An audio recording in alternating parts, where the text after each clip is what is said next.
Alors, l'intelligence artificielle générative, elle est partout, n'est-ce pas? Et surtout, elle a débarqué en force dans le monde de l'éducation. Mais attention, on ne parle pas juste d'un nouvel outil, non. C'est un vrai changement de jeu. La question, c'est comment les éducateurs peuvent-ils s'y retrouver? Et ça, bien sûr, ça soulève la grande question. Est-ce qu'on doit voir l'IA comme une menace pour l'apprentissage ou au contraire comme sa prochaine grande étape? Il y a beaucoup d'enthousiasme, mais aussi pas mal de crainte. C'est exactement au cœur de cette tension qu'on va se plonger aujourd'hui. Il faut le dire, l'arrivée de l'IA dans les salles de classe, ça a été un vrai choc. D'un coup, on s'est mis à parler d'intégrité académique, de plagiat, mais aussi, et c'est ça qui est intéressant, d'innovation pédagogique. On en est venu à se demander ce que ça veut vraiment dire, enseigner et apprendre au XXIe siècle.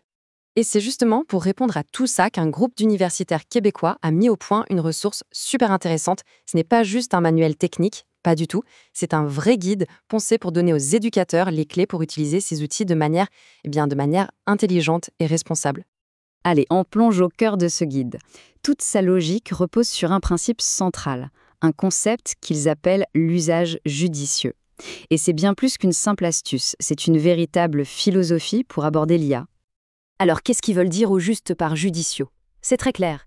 L'idée, c'est de voir l'IA comme un levier, quelque chose qui augmente nos capacités, et surtout pas comme un substitut qui remplacerait notre propre réflexion.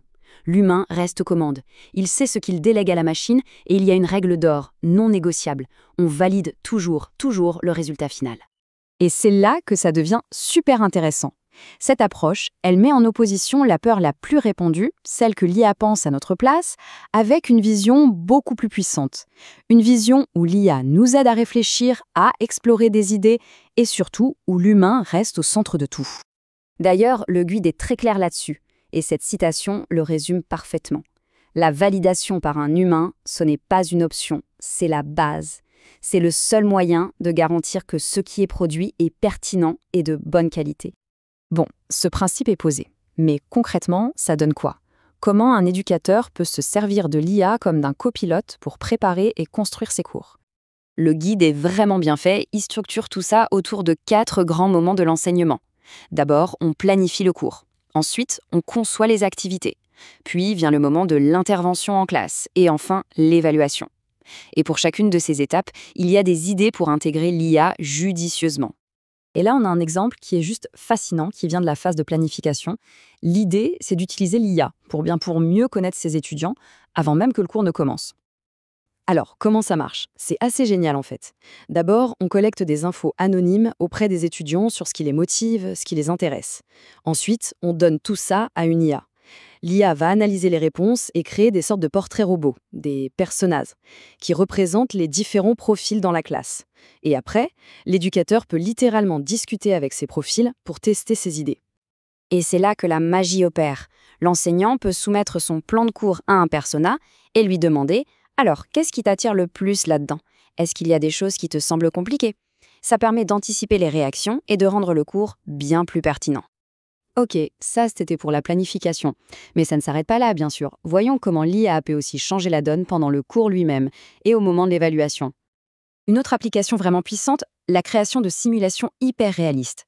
Imaginez un peu, des étudiants qui peuvent s'entraîner à prendre des décisions critiques, que ce soit en médecine, en gestion de crise, dans un environnement totalement sûr où l'erreur est permise et formatrice. Ici, le rôle de l'éducateur change complètement. Il n'est plus juste un auteur de contenu, il devient une sorte de réalisateur. L'IA devient son partenaire créatif pour imaginer des scénarios complexes, avec des choix qui ont de vraies conséquences. Ça lui libère du temps pour se concentrer sur ce qui compte, la pédagogie. Après l'apprentissage, on passe à l'évaluation. Et là, on touche à un point sensible, un vrai défi pour beaucoup d'enseignants. Comment donner un feedback de qualité quand on a des classes de 50, 100, 200 étudiants? Le guide propose une solution augmentée.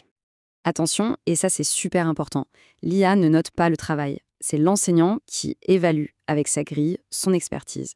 L'IA intervient après. Elle prend cette évaluation et la transforme en un commentaire personnalisé, constructif, pour chaque étudiant. L'enseignant n'a plus qu'à relire, ajuster si besoin et envoyer. C'est un gain de temps énorme. Tout ça nous amène à une idée plus large. Le but final, ce n'est pas juste de faciliter la vie des enseignants, c'est de repenser leur rôle. C'est l'avènement de ce que le guide appelle l'éducateur augmenté. Alors c'est quoi le portrait robot de cet éducateur augmenté? C'est un enseignant qui, libéré des tâches les plus répétitives, peut réinvestir son temps là où il est irremplaçable, dans la relation humaine, le mentorat, la création d'expériences sur mesure.